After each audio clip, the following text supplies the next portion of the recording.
नमस्कार, मैं नेहा तिवारी, आप देख रहे हैं दिवाकर न्यूज़। स्वागत है आपका नक्षत्र और तारों की दुनिया नक्षत्र ज्ञान में।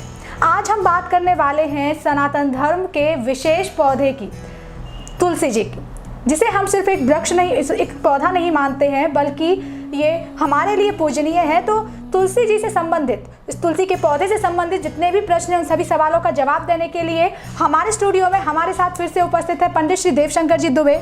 स्वागत है गुरुजी आपका। इसके साथ ही हम स्वागत करते हैं दिवाकर न्यूज़ के सभी दर्शकों का। चलिए अब बात करते हैं इसी क्रम में। सबसे पहले गुरुजी आपसे जानना चाहेंगे कि जो सनातन धर्म है, इस धर्म में, हिंदू धर्म में जो तुलसी जी हैं, उनका क्या महत्व है? सनातन धर्म में तुलसी का बहुत महत्व है। बिना तुलसी के कोई भी व्यक्ति अपने आप को सनातन धर्मी नहीं कह सकता, क्योंकि तुलसी जी एक ऐसी चीज़ है कि उनके बिना कोई भी पूजा संभव नहीं है। जब भी कोई पूजा की जाती है, खासकर विष्णु भगवान की या कोई भी अन्य देवता की पूजा करते हैं जी, तो तुलसी को साथ में रखना पड़ता है। बिना तुलसी के भगवान भोग नहीं लेते हैं, इसलिए सनातन धर्म में तुलसी का बहुत महत्व है। बिल्कुल, बिना तुलसी के प्रभु जो विष्णु भगवान हैं और सभी भगवान हैं, वो भोग नहीं लेते, इसलिए तुलसी जी को भोग में हमें रखना ही पड़ता है। इसके साथ ही हम और हमारे दर्शक ही जरूर जानना चाहेंगे कि तुलसी का जो पौधा है, इसकी उत्पत्ति कब से हुई है? तुलसी जी की उत्पत्ति के बारे में तो कोई विशेष तिथि या ऐसा याद नहीं है कि कब से हुई, लेकिन जो प्रमाण मिलते हैं उसमें एक प्रमाण तो अभी का मिल रहा है। जब सुंदरकांड में हनुमान जी ने लंका में प्रवेश किया जी, और जब वो पूरी लंका में घूम के आए और विभीषण के घर में पहुंचे, तो वहाँ उन्होंने देखा कि रामायुध अंकित ग्रह शोभा वरिण न जाए, नव तुलसी का वृंद तहे देख रस का विराय। तो वहाँ सबसे पहले उन्होंने तुलसी को देखा है जी, कि वहाँ उन्हें तुलसी मिली है जी। और तुलसी जी के बारे में एक और कहानी है जी, कि जलंधर नाम का एक बड़ा ही कुख्यात या विख्यात कहने चाहिए राक्षस हुआ। वह राक्षस बहुत बलशाली था जी, और हर तरह से देवताओं को पीड़ा दिया करता था। उसकी पत्नी जो थी, जिसका नाम था वृंदा, वृंदा जो बड़ी सती सावित्री थी और पतिव्रत धर्म का पालन किया करती थी जी, और उसके पतिव्रत धर्म के कारण जलंधर का कोई वध नहीं कर पाता था, उसे कोई हरा नहीं पाता था। बिल्कुल, सभी देवताओं ने जब भगवान विष्णु से प्रार्थना की कि हमें जलंधर से छुटकारा दिलाइए, तब भगवान विष्णु ने एक ऋषि का रूप रखा और अपने साथ 2 वानरों को लेकर वृंदा के पास पहुँचे।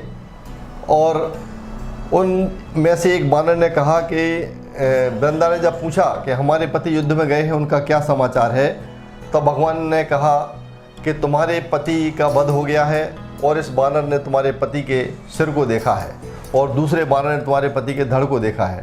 वृंदा बहुत विलाप करने लगी और ऋषिवर से निवेदन करने लगी कि हे भगवान, किसी भी तरह मेरे पति को जीवित कर दीजिए। भगवान जो ऋषि बने हुए थे, उन्होंने कहा ठीक है, मैं अपनी योग शक्ति से आपके पति को जीवित कर देता हूँ। भगवान ने जलंधर का रूप रखा और वृंदा के सामने खड़े हो गए। वृंदा ने जब जलंधर को अपने सामने देखा, तो उसने एक पति की भांति ही उनके चरण छुए, और जैसे ही भगवान के चरणों में उसका हाथ लगा, उसका पतिव्रत धर्म नष्ट हो गया। और वृंदा समझ गई, पतिव्रता स्त्री थी, वो समझ गई कि मेरे साथ छल हुआ है जी, और वो उसने भगवान को श्राप दे दिया कि तुम पत्थर के हो जाओ जी, और वृंदा वहीं भस्म हो गई। और वृंदा की राख से जो पौधा निकला, उससे तुलसी कहा जाता है जी।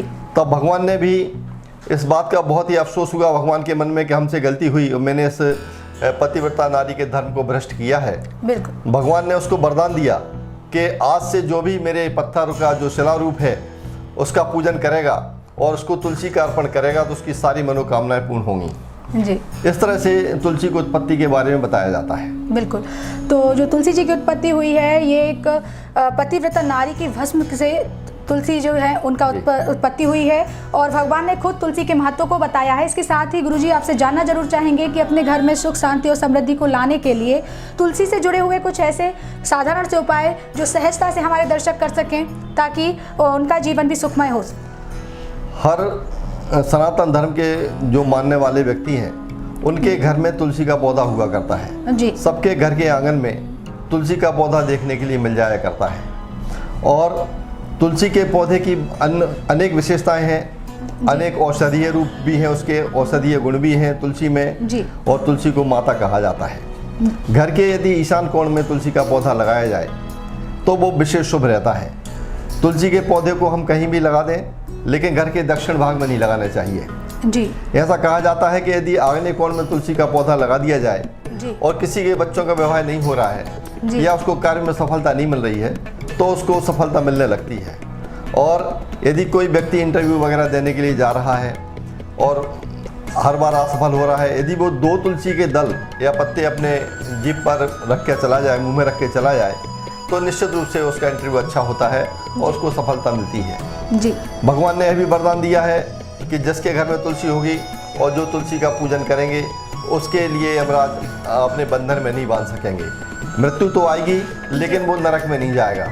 इसलिए जब भी किसी की मृत्यु होती है तो उसके मुंह में तुलसी का जल या तुलसी का जो पत्ता डाल दिया जाता है, क्योंकि यह स्वयं भगवान ने अपने मुख से कहा है कि जो भी तुलसी के दल को मुंह में रखेगा या मृत्यु के समय उसका जल लेगा, उसके लिए नरक की प्राप्ति नहीं होगी और उसको मेरा धाम वैकुंठ की प्राप्ति होगी। लक्ष्मी जी की कृपा पाने के लिए भी तुलसी की पूजा करना चाहिए। एक चीज़ और आपको विशेष बता दें जी कि तुलसी के बारे में कहा जाता है कि हमने रात में जो सपने देखे जी और बड़े भयानक सपने आते हैं और सपने जो सुबह के देखे जाते हैं वो सच हो जाते हैं जी।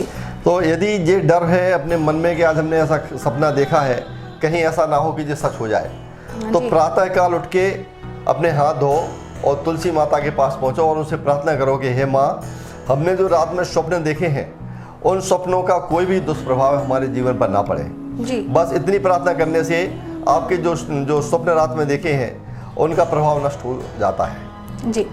ठीक।